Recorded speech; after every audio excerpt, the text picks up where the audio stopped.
Welcome to our study channel smart study with RS. आज हम matrix का second topic करेंगे। अभी हम पिछली वीडियो में हमने मैट्रिक्स के बेसिक चीज़ों के बारे में देखा था। सबसे पहला क्वेश्चन क्या है, smallest N for which 2 minus 1 3 minus 2 की पावर एन इक्वल टू 1 0 तो ये एन की वैल्यू फाइंड करनी है कि हम कितनी एन की पावर लें कि इस साइड हमारे पास एक यूनिटरी मैट्रिक्स आ जाए। तो हम पहले एन को टू पुट करते हैं, मतलब कि हम 2 बार इस मैट्रिक्स की मल्टीप्लाई करते हैं तो इक्वल टू हमारी ये मैट्रिक्स आ जाती है जो हमें चाहिए थी। तो इसका मतलब हमारा ए स्क्वायर इक्वल टू आई आ गया। तो हमने पिछली वीडियो में देखा था कि जो ए स्क्वायर इक्वल टू आई होता है इसको क्या बोलते हैं, इनवॉलेंट्री मैट्रिक्स बोलते हैं। ट्रांसपोज ऑफ मैट्रिक्स क्या होती है, क्या कैसे करते हैं ट्रांसपोज ऑफ मैट्रिक्स, रो को तो कॉलम में चेंज कर देते हैं और कॉलम को रो में चेंज कर देते हैं, तो वो क्या हो जाता है, हमारा ट्रांसपोज ऑफ मैट्रिक्स हो जाता है। जैसे मेरे पास कोई मैट्रिक्स दे रखी है 5 1/2 और -1, मैंने इसका क्या करना है, ट्रांसपोज लेना है। मतलब कि क्या करना है, मुझे कॉलम को रो में चेंज करना है, तो वो मेरी न्यू मैट्रिक्स जो निकल कर आएगी वो क्या आएगी, 5 1/2 -1। अगला क्वेश्चन दे रखा है -1 5 6 √3 5 6 2 3 -1। इस मैट्रिक्स का क्या करना है, हमने ट्रांसपोज लेना है। तो मेरा जो पहला कॉलम है वो तो मेरा पहली रो बन जाएगी, जो मेरा दूसरा कॉलम है वो मेरी दूसरी रो बन जाएगी, और जो मेरा तीसरा कॉलम है वो मेरी तीसरी रो बन जाएगी। इस तरह से इसका क्या हो जाएगा, ट्रांसपोज हो जाएगा। Transpose of column matrix is a column matrix, नहीं, transpose of column matrix is a row matrix. तो इसका मतलब ये जो स्टेटमेंट लिखी हुई है वो क्या है, गलत है। मेरे पास कोई मैट्रिक्स दे रखी है, किस फॉर्म में दे रखी है, 1 2 3 2 4 5 x 5 6 इस तरह से दे रखी है। मुझे क्या करना है, इसका ट्रांसपोज ए, मतलब कि ए ट्रांसपोज किसके इक्वल दे रखा है, ए के इक्वल दे रखा है। तो मुझे एक्स की वैल्यू फाइंड करनी है।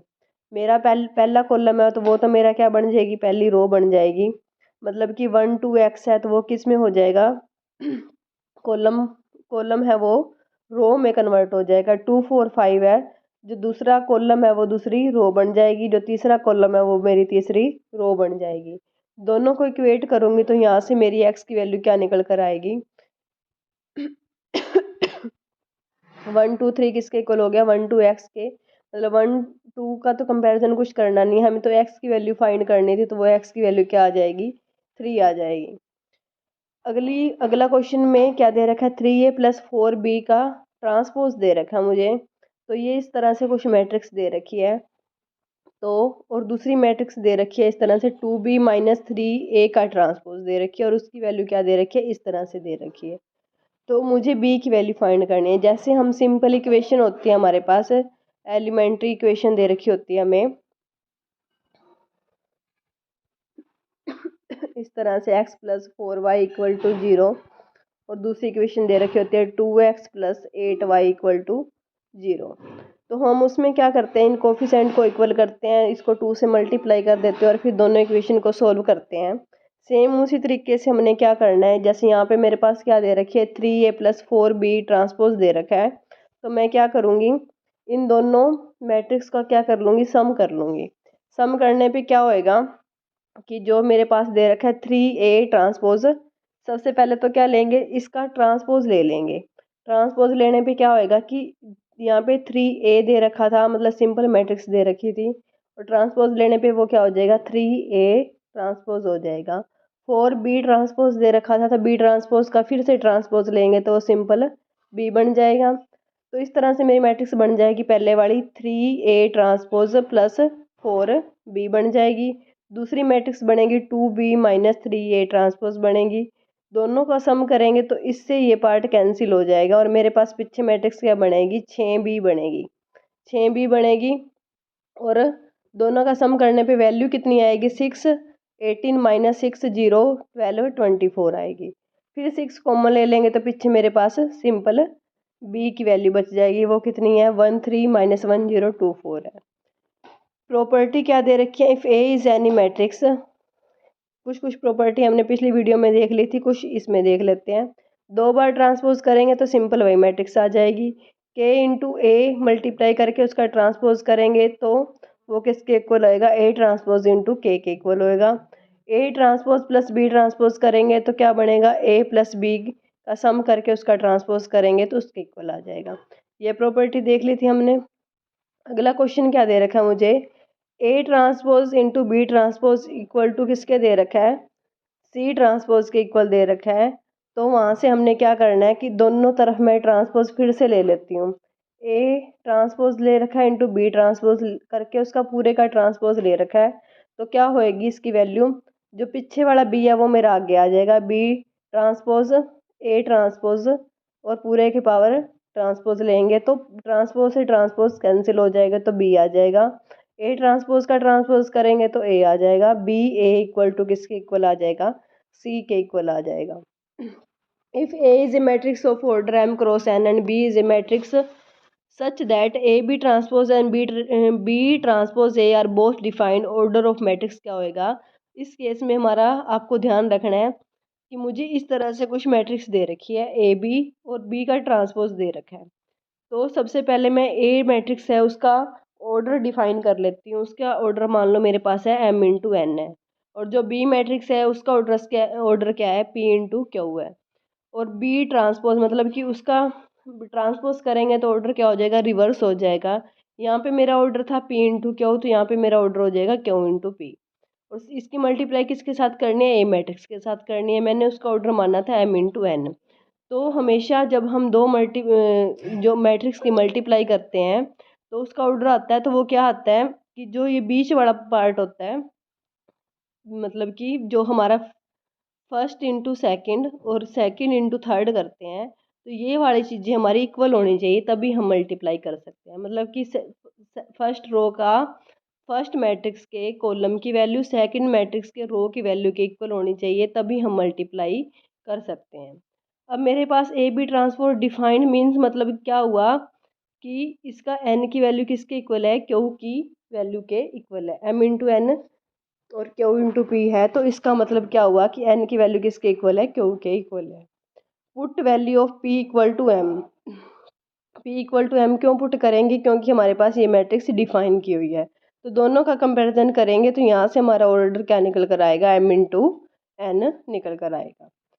विच of following is not true if A and B are two matrix each of order N cross N then, इसमें से कौन सा ट्रू नहीं है जब मेरे पास ए और बी दो मैट्रिक्स दे रखी हैं जिनका ऑर्डर क्या है, एन इंटू एन है। ए प्लस बी का ट्रांसपोज किसके इक्वल आएगा, B transpose plus A transpose के। ए माइनस बी का ट्रांसपोज किसके इक्वल आएगा, A transpose minus B transpose के। ए बी का इन्वर्स किसके इक्वल आएगा, ए इन्वर्स बी इन्वर्स के। ए बी सी का इन्वर्स किसके इक्वल आएगा, सी inverse B inverse A inverse के। ये कुछ बेसिक चीज़ें थी, ये आपको ध्यान रखनी है। इस चीज़ को, इस चीज़ को, इसको और इसको अच्छे से ध्यान रखना है। A square matrix is symmetric if A transpose किसके इक्वल आ जाए, उसी मैट्रिक्स के इक्वल आ जाए तो उस मैट्रिक्स को क्या बोलते हैं, सिमेट्रिक मैट्रिक्स बोलते हैं। हमें कुछ इस तरह से मैट्रिक्स दे रखे हैं, जैसे ये मैट्रिक्स दे रखे हैं मुझे, अगर मैं इसका ट्रांसपोज लेती हूँ, ये मैट्रिक्स है, इसका ट्रांसपोज लेती हूँ तो फिर से वही मैट्रिक्स आ जाती है। तो इसका मतलब कौन सी मैट्रिक्स है, ये सिमेट्रिक मैट्रिक्स है। स्क्यू सिमेट्रिक में मैंने बताया था कि A transpose equal to minus A होता है। तो ये देखो, ये स्क्यू सिमेट्रिक का मैंने एग्जांपल लिया हुआ है। पहले वाली में मैंने आपको सिंपल डेफिनेशन बताई थी, अब इस वीडियो में हम एक एक उनका एग्जांपल देख रहे हैं ताकि आपको क्लियर हो जाए कि किस तरह से मैट्रिक्स बनती है। स्क्यू सिमेट्रिक की एक प्रॉपर्टी और बताई थी कि इसके डायगोनल एलिमेंट या तो जीरो होंगे या फिर इमेजिनरी नंबर होंगे। इमेजिनरी नंबर का केस बनता है तो स्क्यू हर्मिशियन का केस बनता है, लेकिन सिमेट्रिक वाले में डायगोनल एलिमेंट क्या होते हैं, जीरो होते हैं। यहाँ पे ए ट्रांसपोज किसके इक्वल आ रहा है, माइनस ए के इक्वल आ रहा है, और डायगोनल एलिमेंट क्या है मेरे, जीरो है। आगे क्या दे रखा है मुझे, एक मैट्रिक्स दे रखी है, पूछ रखा है कि ये कौन सी मैट्रिक्स है। मेरे पास मैट्रिक्स है कुछ इस तरह से 1 0 0 0 2 0 0 0 4। तो ये कौन सी मैट्रिक्स है, सिमेट्रिक है और डायगोनल मैट्रिक्स। कोई भी मैट्रिक्स बोल सकते हैं। डायगोनल मैट्रिक्स तो वो क्या होती है कि जिसमें डायगोनल एलिमेंट क्या होते हैं, जीरो होते हैं, और सिमेट्रिक में ए ट्रांसपोज इक्वल टू ए होता है। तो ये दोनों कंडीशन को फॉलो कर रही है। अगली मैट्रिक्स क्या दे रखी है, इस तरह से दे रखी है कि मैं अगर इसका ट्रांसपोज करती हूँ तो वो equal to A transpose equal to minus A आ रहा है। मतलब कि मैंने रो को कॉलम में कन्वर्ट किया तो मेरा क्या आ रहा है, -1 के इक्वल आ रहा है। तो ये मेरी कौन सी प्रॉपर्टी है, स्क्यू सिमेट्रिक मैट्रिक्स की प्रॉपर्टी है। अगला है every square matrix can be uniquely expressed as sum of symmetric matrix and a skew symmetric.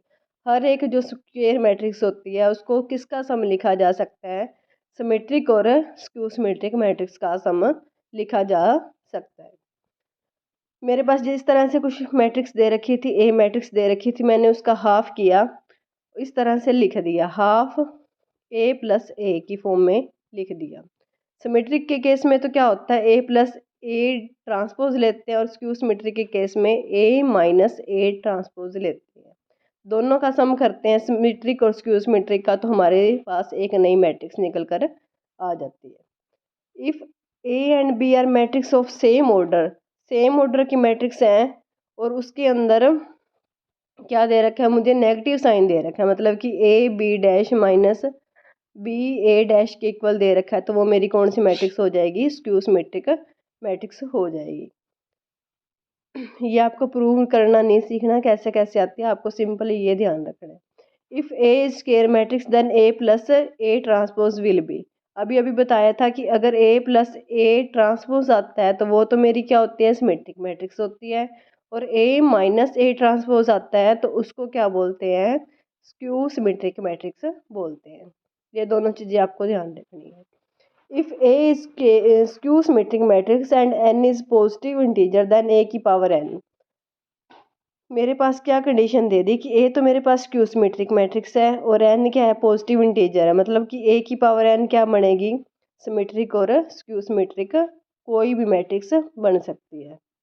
जब n इवन है तो उस केस में क्या बनेगा, जब इवन है तो मतलब कि x का ट्रांसपोज इक्वल टू x, मतलब कि यूं भी लिख सकते हैं हम, a का transpose equal to a matrix आ रहा है जब मेरा इवन केस है, तो इसका मतलब क्या बनेगी, सिमेट्रिक मैट्रिक्स बनेगी। और जब a transpose equal to -a आ रहा है ओड की केस में, तो वो क्या बनेगी, स्क्यू सिमेट्रिक मैट्रिक्स बनेगी।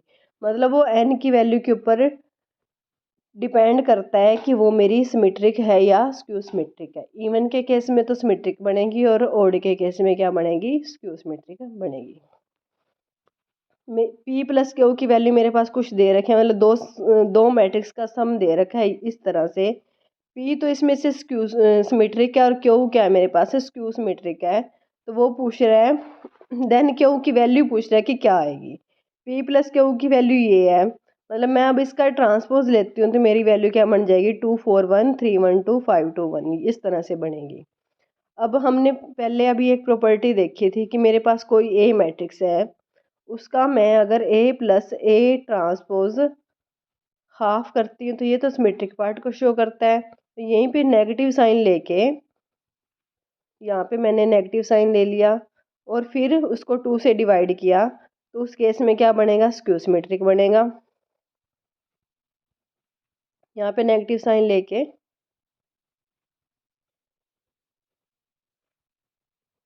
फिर सम किया और 2 से डिवाइड किया, तो वो क्या बनेगा, स्क्यू सिमेट्रिक बनेगा। तो अब देखते हैं इसी तरह से हम इस मैट्रिक्स को डिफाइन करते हैं, आगे सोल्व करते हैं इस क्वेश्चन को।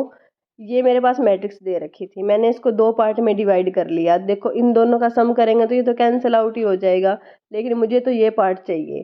तो मैंने क्या किया, ए प्लस ए ट्रांसपोज को एक ब्रैकेट में लिख लिया और ए माइनस ए ट्रांसपोज को दूसरी साइड लिख लिया। मुझे ट्रिक ध्यान ये रखनी है कि जब इन दोनों का ए माइनस ए ट्रांसपोज बाय में 2 करते हैं तो ऊपर वाला जो पार्ट है -1 2 वही नीचे आएगा, लेकिन नेगेटिव साइन के साथ आएगा।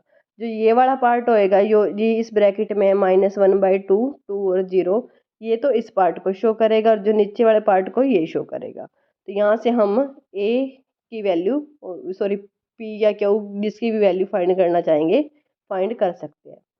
ए matrix A is said to be orthogonal if A dash A equal to 1। ये हमने देखा है प्रॉपर्टी के अंदर कि जब ट्रांसपोज ऑफ मैट्रिक्स की सिंपल मैट्रिक्स के साथ मल्टीप्लाई करते हैं और एक आइडेंटिटी मैट्रिक्स आ जाती है तो उसको क्या बोलते हैं, ऑर्थोगोनल मैट्रिक्स बोलते हैं। डिटर्मिनेंट ऑफ ऑर्थोगोनल मैट्रिक्स क्या होता है, +-1 होता है। डिटर्मिनेंट ऑफ ऑर्थोगोनल मैट्रिक्स क्या होता है, +-1 होता है। मेरे पास 5 इंटू ए करके कोई मैट्रिक्स दे रखी है, ये मैट्रिक्स दे रखी है। दिस ऑर्थोगोनल मैट्रिक्स का हम ये तो एक हमें क्या दे रखी है, ऑर्थोगोनल मैट्रिक्स दे रखी है और हमने क्या करनी है, एक्स की वैल्यू फाइंड करनी है। अब मुझे पता है कि ऑर्थोगोनल मैट्रिक्स का डिटर्मिनेंट क्या होता है, प्लस माइनस वन होता है। ऑर्थोगोनल मैट्रिक्स का डिटर्मिनेंट क्या होता है, प्लस माइनस वन होता है। तो मैं क्या करूँगी, 5a जो मेरे पास मैट्रिक्स दे रखी है इसका डिटर्मिनेंट फाइंड कर लूँगी। मैंने डिटर्मिनेंट फाइंड किया तो क्या आया, 3x प्लस 16 आया। यहाँ से equal two plus minus one रखती है तो यहाँ से x की वैल्यू निकल जाएगी। अब k इंटू ए करके कोई मैट्रिक्स दे रखी है तो उसकी प्रॉपर्टी क्या फॉलो होती है, k की power n into determinant of a होती है। अब k की वैल्यू यहाँ पे क्या आ रही है, 5 आ रही है, उसका स्क्वायर करेंगे तो 25 into determinant of a equal to 3x plus 16 बनेगा। तो यहाँ से हम x की वैल्यू फाइंड करेंगे तो वो क्या बनेगी, 3 वैल्यू बनेगी। If a equal to 1/3 1 2 2 2 1 minus 2 X Y Z, इस तरह से मेरे पास कोई मैट्रिक्स दे रखी है और a transpose into A equal to A transpose equal to I है। तो यहाँ से हमने क्या करनी है, x की वैल्यू फाइंड करनी है। इसको सिंपल सोल्व कर लेंगे। सिंपल क्या करना है, इसका ट्रांसपोज लेके और मैट्रिक्स के साथ मल्टीप्लाई करते जाना है। तो वहाँ से हमारी value equal to unitary matrix रख देनी है। सिंपल इक्वेट करेंगे तो सिंपल प्लस माइनस है, आपको मल्टीप्लाई करनी तो आती होगी फर्स्ट रो की फर्स्ट कॉलम के साथ, इसी तरह फर्स्ट रो की सेकंड कॉलम के साथ, फिर फर्स्ट रो के थर्ड कॉलम के साथ।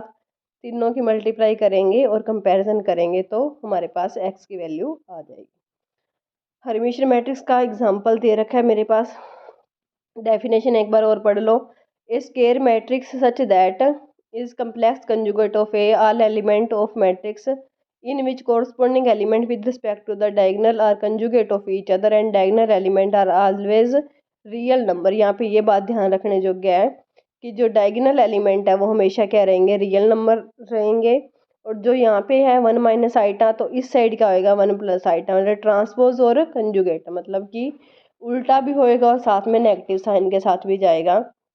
तो उस मैट्रिक्स को क्या बोलते हैं, हर्मिटियन मैट्रिक्स बोलते हैं। ये आपको एग्जांपल से ध्यान रखना है कि किस तरह की हर्मिटियन मैट्रिक्स की शक्ल होती है। यहाँ पे तो रियल नंबर आएंगे, यहाँ पे जो होएगा 1 प्लस आइटा तो इस साइड 1 माइनस आइटा होएगा, यहाँ पे माइनस आइटा तो इस साइड क्या होएगा, आइटा होएगा।